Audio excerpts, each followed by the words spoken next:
Hello दोस्तों, एक बार फिर से स्वागत करते हैं आप सभी लोगों का उदित एकेडमी की इस रैंकर सीरीज में। चलिए, उम्मीद करता हूँ कि आप लोगों की पढ़ाई बहुत अच्छे से चल रही होगी, क्योंकि एग्ज़ाम बहुत ज़्यादा अब नज़दीक आ चुका है। और इस टाइम अगर बच्चे लापरवाही करेंगे तो फिर तो उनका रिजल्ट भी वैसा ही मिलेगा। तो मैं उम्मीद यही करूँगा। और चलिए, गुड इवनिंग सबको, गुड इवनिंग। हाँ, मैं आप लोगों से यही उम्मीद करूँगा कि आप लोग मन लगा के पढ़ रहे होंगे और यूट्यूब की कोई भी क्लासेस आप मिस नहीं करेंगे। और कोशिश करेंगे कि जो हमारा उदित फार्मेसी पे जो कोर्स चलता है रैंकर सीरीज का, इस एंट्रेंस एग्जाम के लिए आप उसको भी परचेस करें और वहाँ पे थियरी की भी क्लासेस करें। ठीक है, अगर अच्छा रिजल्ट पाना है तो, अच्छे कॉलेज पाना है तो, गवर्नमेंट कॉलेज पाना है तो, ठीक है। चलिए, तो एक बार फिर से सबको गुड इवनिंग। बिना समय गवाए हम शुरू करते हैं आज का अपना पहला प्रश्न। हम पढ़ रहे थे रिप्रोडक्टिव सिस्टम के बारे में, और आज हमारी इस सिस्टम की आखिरी कुछ प्रश्न बचे हुए हैं, उसको हम करा लेते हैं। तो सबसे पहला आपका जो प्रश्न है वो है, Fallopian tube are also called. ये पूछ रहा है कि फैलोपियन ट्यूब का दूसरा नाम क्या है। फैलोपियन ट्यूब का दूसरा नाम क्या है। चलिए, पहले हम इस ट्यूब को दिखा देते हैं। ये पूरा जो स्ट्रक्चर है ना, ये है फीमेल रिप्रोडक्टिव सिस्टम का। ये क्या है? फीमेल रिप्रोडक्टिव सिस्टम का स्ट्रक्चर है पूरा। अब इसमें पूछ रहा है कि फैलोपियन ट्यूब का दूसरा नाम, तो पहले हमें पता होना चाहिए कि फैलोपियन ट्यूब है कौन सा। चलिए, नीचे से हम शुरू करते हैं। ये होता है वेजाइना। वेजाइना। ऊपर की तरफ जाएंगे तो ये है यूट्रस। इन वेजाइना और यूट्रस को जोड़ने वाला स्ट्रक्चर जो होता है उसको हम बोलते हैं सर्विक्स। ठीक है। नेक्स्ट, जो यूट्रस से ये दोनों की तरफ ट्यूब निकले हुए ना, ये ट्यूब, ये और ये वाले, इन दोनों ट्यूब को हम बोलते हैं फैलोपियन ट्यूब। Fallopian tube. ठीक है। अब दोनों तरफ क्या है? ये फैलोपियन ट्यूब है।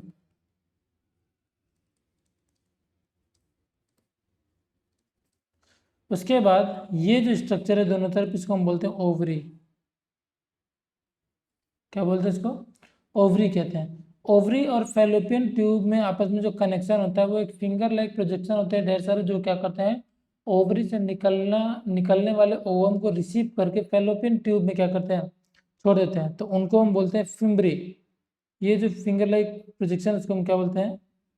फिम्ब्री। ठीक है, इसको हम बोलते हैं फिम्ब्री। चले, तो इतने सारे स्ट्रक्चर हो गए, और इसमें पूछ रहा है कि इस फैलोपियन ट्यूब का दूसरा नाम क्या है।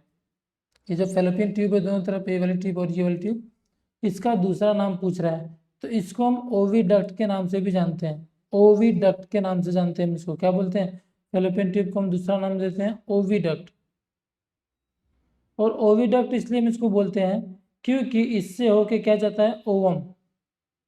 ओवम को रिसीव करके और यहीं पे इसका फर्टिलाइजेशन होता है, इसलिए हम इसको क्या बोलते हैं, ओविडक्ट बोलते हैं। तो हम इस ऑप्शन में देखेंगे कहीं पे ओविडक्ट दिख रहा है क्या। चलिए, वेन, वेन तो नहीं बोलते, आर्टरी भी नहीं बोलते, क्योंकि ये दोनों तो किसका सिस्टम है, वेस्कुलर पार्ट है। वेस्कुलर पार्ट है, ठीक है। ये कोई डक्ट नहीं बल्कि ये ब्लड वेसल्स है। यूरेथ्रा, यूरेथ्रा क्या होता है? यूरेथ्रा तो यूरिन के लिए होता है, यूरिन के लिए होता है। ठीक है। ओविडक्ट, ओविडक्ट जो हमारा वो राइट आंसर होगा, जिसको हम किसके लिए यूज करते हैं, फैलोपियन ट्यूब के दूसरे नाम के लिए यूज करते हैं, ओविडक्ट। ठीक है। चलिए, चलिए तो हम अगले प्रश्न की तरफ बढ़ते हैं। Embryo develops in, embryo develops in, embryo कहाँ पे डेवलप होता है। अच्छा, एम्ब्रियो होता क्या है?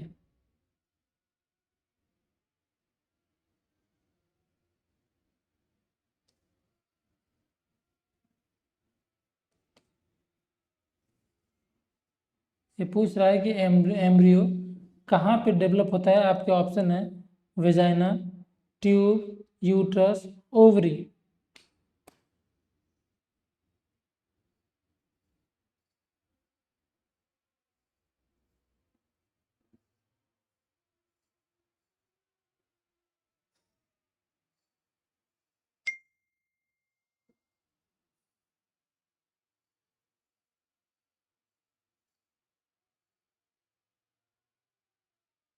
सबका जवाब आना चाहिए।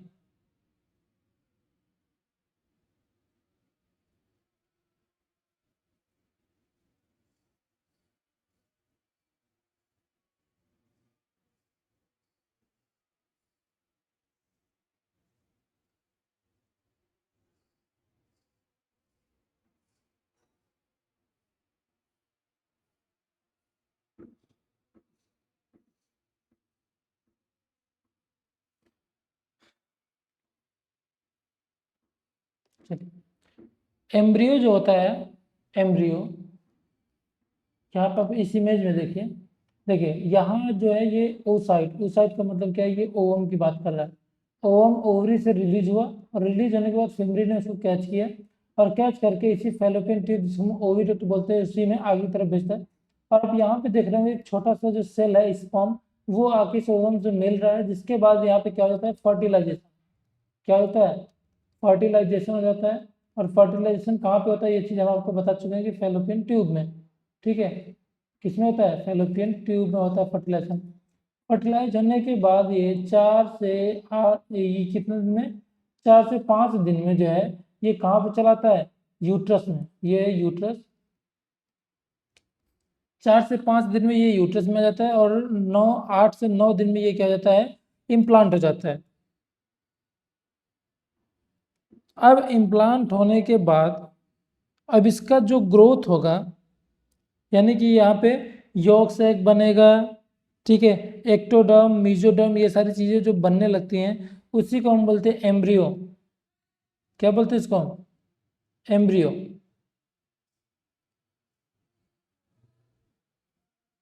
ठीक है, तो एम्ब्रियो जो होता है वो उसका डेवलपमेंट पूछा है, तो एम्ब्रियो का डेवलपमेंट हमेशा किस में होता है, यूट्रस में होता है। किस में होता है, यूट्रस में होता है। तो एम्ब्रियो का डेवलपमेंट हमेशा किस में होगा, यूट्रस में होगा। तो आपको ऑप्शन देखना है कि यूट्रस कहाँ पे है, तो वेजाइना, वेजाइना से डिलीवरी होती है, डिलीवरी होती है। ट्यूब जो है, ट्यूब में फर्टिलाइजेशन होता है। ठीक है, ओवरी में क्या होता है, ओवम का फॉर्मेशन, ओवम का फॉर्मेशन होता है। यूट्रस में जो है, इसमें क्या होता है कि फीटस का ग्रोथ या फिर एम्ब्रियो का डेवलपमेंट किस में होता है, यूट्रस में होता है। तो राइट आंसर हो जाएगा आपका ऑप्शन बी। बाकी 3 ऑप्शन यहाँ पे गलत हो जाएंगे। चलिए अगला प्रश्न,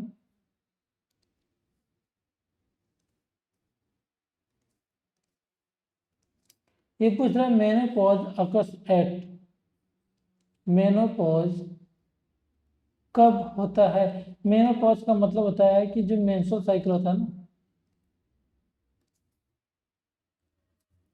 मेंस्ट्रुअल साइकिल जो होता है, इसी का क्लोज हो जाना।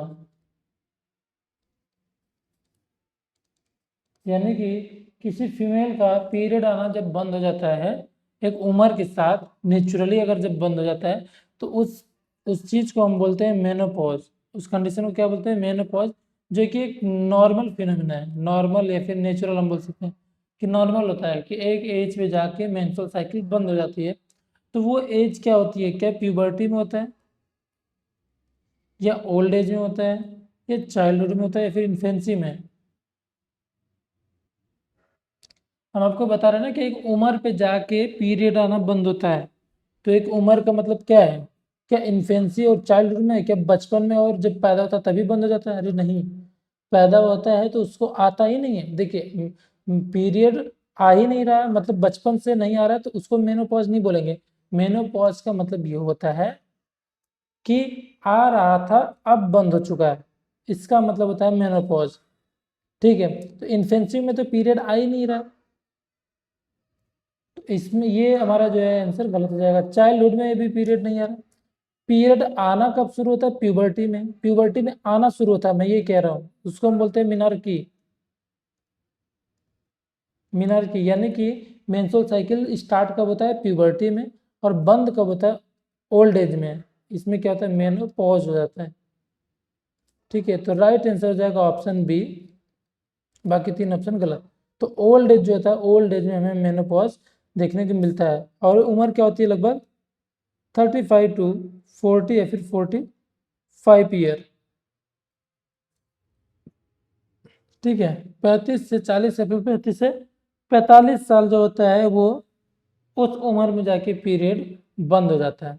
ठीक है, तो ओल्ड एज यहाँ पे आंसर होगा। चलिए अगला प्रश्न,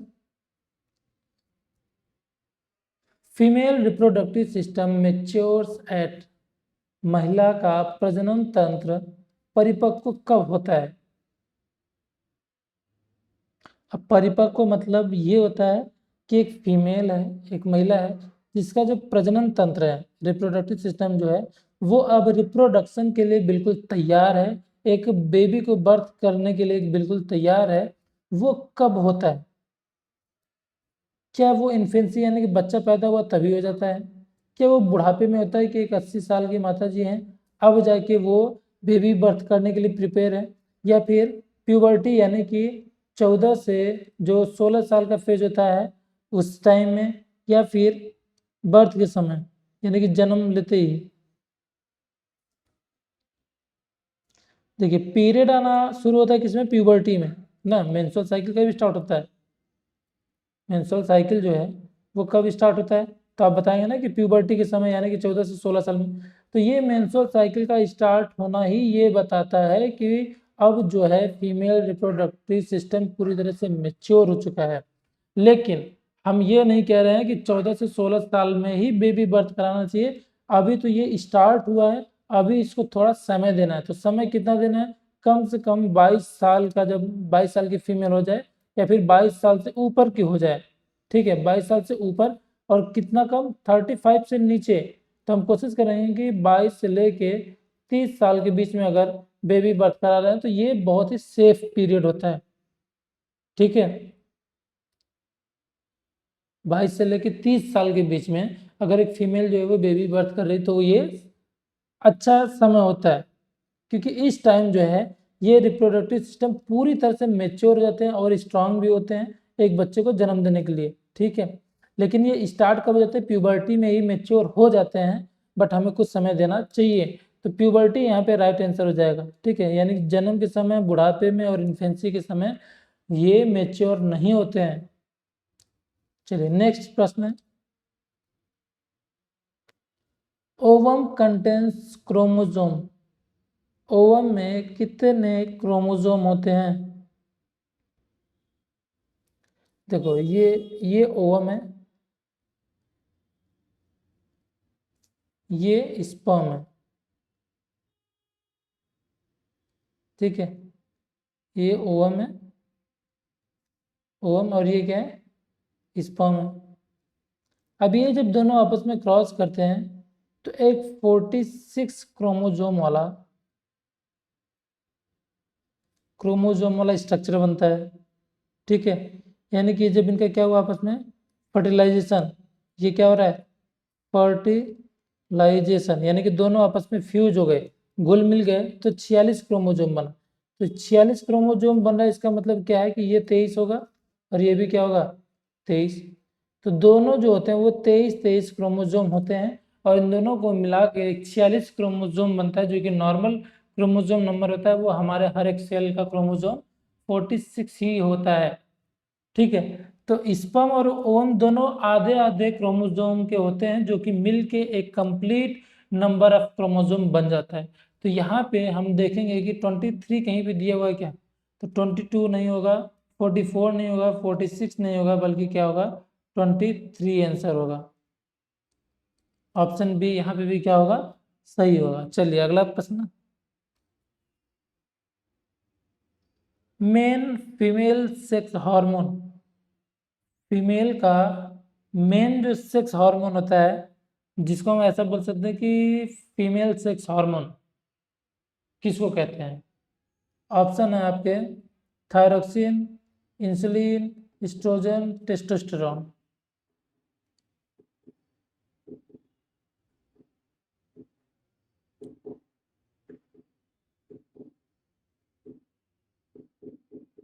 बताइए।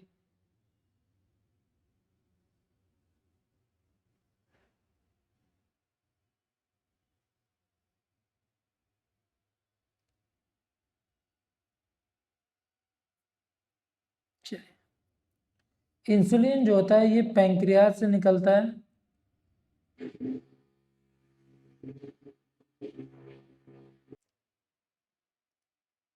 इंसुलिन पैंक्रियाज से रिलीज होता है और ये किसके लिए रिस्पॉन्सिबल होता है, ग्लूकोज को मेंटेन करने के लिए,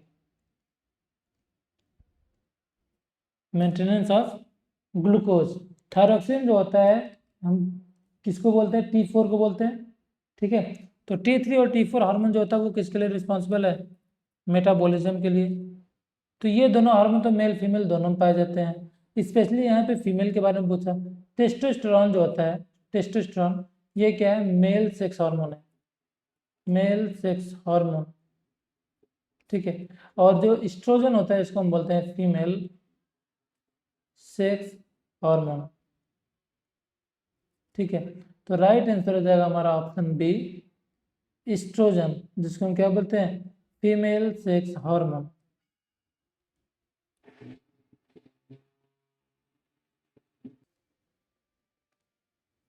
चलिए अब अगला प्रश्न देख लेते हैं। फंक्शन ऑफ यूट्रस इज, गर्भाशय का कार्य क्या होता है, यूट्रस का काम क्या होता है, रेस्पिरेशन, डाइजेशन, फर्टिलाइजेशन और डेवलपमेंट ऑफ बेबी। चलिए इसी में से हम देखते हैं, ये आपको क्या दिख रहा है कि यूट्रस है, यूट्रस, ठीक है। इसमें हमें क्या दिख रहा है, एक बेबी दिख रहा है, ये क्या है, बेबी। और बेबी का पूरा डेवलपमेंट जो होता है और जो ग्रोथ होता है वो किसके अंदर होता है, यूट्रस के अंदर होता है, यूट्रस के अंदर होता है, ठीक है। और ये क्या है, ये प्लेसेंटा है। प्लेसेंटा जो है वो क्या करता है कि बेबी को मदर से कनेक्ट करता है। कैसे कनेक्ट करता है कि ये यूट्रस जो है वो किसका है, मदर का है। और ये जो है बेबी और मदर के बीच में एक कॉर्ड होता है जिसको हम अम्बिलिकल कॉर्ड बोलते हैं, क्या बोलते हैं, अम्बिलिकल कॉर्ड। और ये कॉर्ड जो रहता है एक कनेक्शन यानी कि तार का काम करता है, और वो तार आगे जुड़ा होता है इस प्लेसेंटा में, किसमें, प्लेसेंटा में। और प्लेसेंटा किससे कनेक्ट होता है, मदर के यूट्रस से। चलिए यहाँ पे तो इसकी बात बाद में होगी, ये पूछ रहा है कि माँ का गर्भाशय जो होता है वो किसके लिए होता है। तो डाइजेशन के लिए हमारा पूरा डाइजेस्टिव सिस्टम होता है, पूरा स्टमक वगैरह होता है, ठीक है। रेस्पिरेशन के लिए लंग्स होता है और बाकी जो पार्ट्स होते हैं उसके। फर्टिलाइजेशन जो होता है वो ट्यूब में होता है, किस ट्यूब में, फैलोपियन ट्यूब में। किस में होता है, फैलोपियन ट्यूब में होता है। डेवलपमेंट ऑफ बेबी जो होता है वो होता है यूट्रस में, किस में होता है, यूट्रस में। तो हमारा डेवलपमेंट ऑफ बेबी वाला जो ऑप्शन है वो राइट आंसर हो जाएगा। बाकी की फर्टिलाइजेशन, डाइजेशन और रेस्पिरेशन यहाँ पे गलत हो जाएंगे। चलिए अगला प्रश्न, प्लेसेंटा कनेक्ट्स, मतलब कि प्लेसेंटा जो है वो किसको जोड़ता है, अभी हमने थोड़ी देर पहले ही आपको बताया। क्या वो मदर को फीटस से जोड़ता है, या ओवरी को यूट्रस से जोड़ता है, या फिर ट्यूब एंड ओवरी को आपस में जोड़ता है, या ब्लड और हार्ट को जोड़ता है।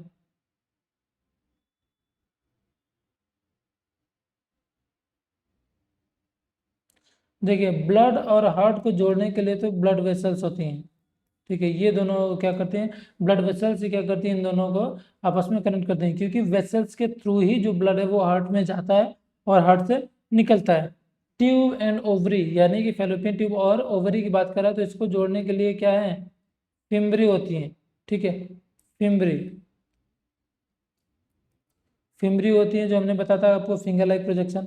नेक्स्ट है ovary and uterus, ovary and uterus को जोड़ने के लिए फैलोपियन ट्यूब होता है, और मदर एंड यूट्रस को जोड़ने के मदर एंड फीटस को जोड़ने के लिए होता है प्लेसेंटा।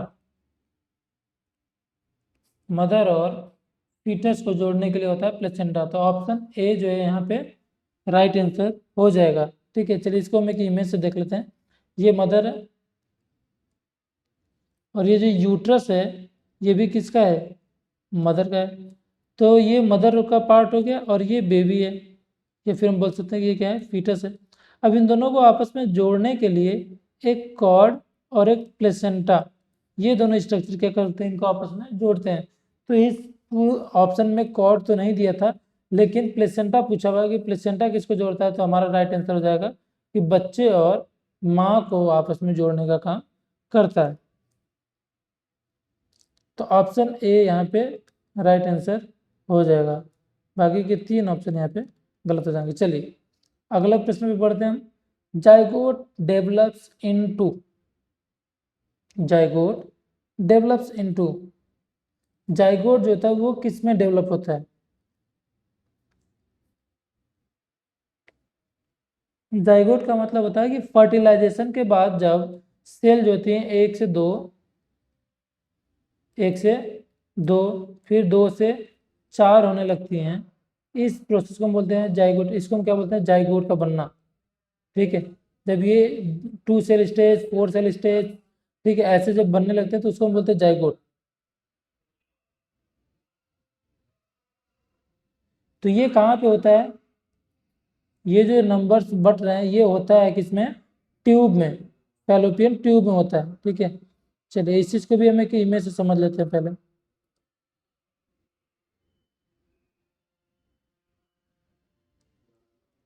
आप इस इमेज को देखिए, यहाँ पे आप देख रहे होंगे कि ये जो है ये यहाँ पे एक निकला, यानी कि ओवम निकला, ओवम निकल के आगे गया, और यहाँ पे देखिए ओवम से ढेर सारे क्या मिल गए? स्पर्म, जो कि क्या, जिसको हम क्या कहते हैं? फर्टिलाइजेशन। ओवम से ढेर सारे स्पर्म मिले और स्पर्म और ओवम आपस में फ्यूज हुए, जिसको हम बोलते हैं फर्टिलाइजेशन। फर्टिलाइजेशन के बाद वही 1 सेल जो है वो 2 सेल में डिवाइड हो गया। इस तरीके का आपको सेल दिख रहा है कि 1 सेल था, अब वो 2 सेल में डिवाइड हो गया, जिसको हमने नाम दे दिया जाइगोट। क्या नाम दे दिया? जाइगोट। यानी कि 2 सेल स्टेज जो था वो जाइगोट होता है, और ये हो कहाँ पे रहा है? इस फैलोपियन ट्यूब के अंदर हो रहा है। तो जाइगोट जब भी पूछे कि कहाँ पे डेवलप होता है, तो हमारा राइट आंसर जाना चाहिए ट्यूब। और कौन सा ट्यूब? Fallopian tube. ये भी याद रखना है, अगर हो सकता है ढेर सारे ट्यूब का नाम दे दिया तो आपको याद होना चाहिए कि फैलोपियन ट्यूब में होता है। बाकी ओवरी, यूट्रस और वेजाइना यहाँ पे रॉन्ग आंसर होने वाला है। चलिए अगला प्रश्न, और आज का आखिरी प्रश्न।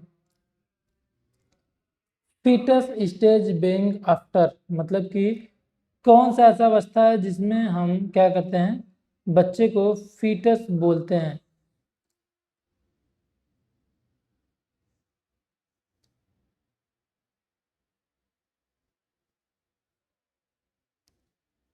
फीटस स्टेज जो है वो कब स्टार्ट होती है, कब से?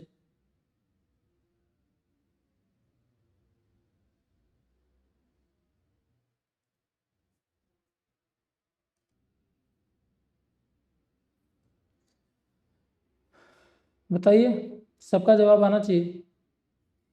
देखिए फीटस होता है क्या है कि जब फर्टिलाइजेशन हो जाता है ना, फर्टिलाइजेशन के बाद वो 2 सेल, 4 सेल, 8 सेल स्टेज, जब ये स्टेज होता है उसमें ही हम क्या करते हैं कि एक ऐसा स्टेज आता है जिसमें एक बच्चे का रूप हमें दिखाई देना शुरू हो जाता है, जिसको हम फीटस बोलना शुरू कर देते हैं। तो वही पूछ रहा है कि ये कितने सप्ताह बाद जो है वो फीटस हम उसको बोलना शुरू कर देंगे। हम आपको एक हिंट भी दे दे रहे हैं कि फर्टिलाइजेशन के बाद जब फीटस बन जाता है तो उसके बाद एबॉर्शन कराना इलीगल प्रोटोकॉल होता है, और उस टाइम जो है वो बच्चा, या फिर एबॉर्शन जो कराना चाहेगा वो दवा से नहीं होता, बल्कि हमें एक सर्जरी की ज़रूरत पड़ सकती है, या फिर क्यूरेट करना पड़ेगा सर्जिकल प्रोसीजर से।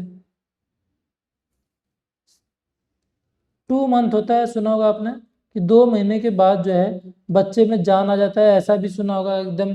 अगर हम कॉमन लैंग्वेज में बोले तो 2 महीने के बाद बच्चे में जान आ जाता है, ऐसा लोग बोलते हैं। ठीक है, कि 2 महीने के बाद बच्चे को नहीं मारना चाहिए। तो वही 2 मंथ यानी कि 8 वीक्स, 8 वीक्स आफ्टर फर्टिलाइजेशन,